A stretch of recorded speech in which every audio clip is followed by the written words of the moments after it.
राज ठाकरेंसोबतच्या युतीसाठी उद्धव ठाकरे महाविकास आघाडी सोडणार. संजय राऊतांच्या विधानाने चर्चांना उधाण.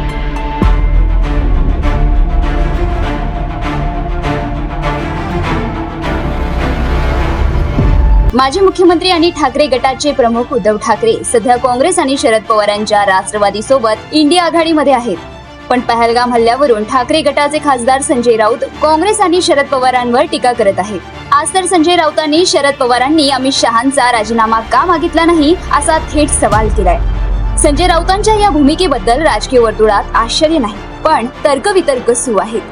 राज ठाकरे आणि उद्धव ठाकरे एकत्र येण्याच्या चर्चेच्या पार्श्वभूमीवर ही टीका होत असल्यानं ठाकरे गट आघाडीतून बाहेर तर पडणार नाही ना, अशी चर्चा रंगत आहे. आज ठाकरे परदेश दौऱ्याहून महाराष्ट्रात परत आलेत आणि उद्धव ठाकरे उद्या 4 तारखेला परतणार आहेत. त्यामुळे दोन्ही ठाकरे एकत्र येण्याच्या चर्चेला पुन्हा वेग येईल. एकत्र येण्याच्या या प्रक्रियेत दोघांनीही आपापले मित्रपक्ष दूर ठेवावे हा नक्कीच पहिला निकष असेल. उद्धव ठाकरे यांनी तर शिंदे आणि भाजपला दूर ठेवा अशी अटच घातली.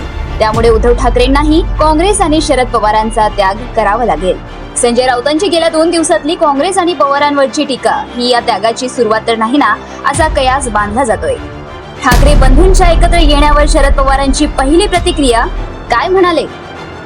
ठाण्यातील एका कार्यक्रमात शरद पवारांना राज ठाकरे आणि उद्धव ठाकरेंच्या एकत्र येण्यावर माध्यमांशी प्रश्न विचारला.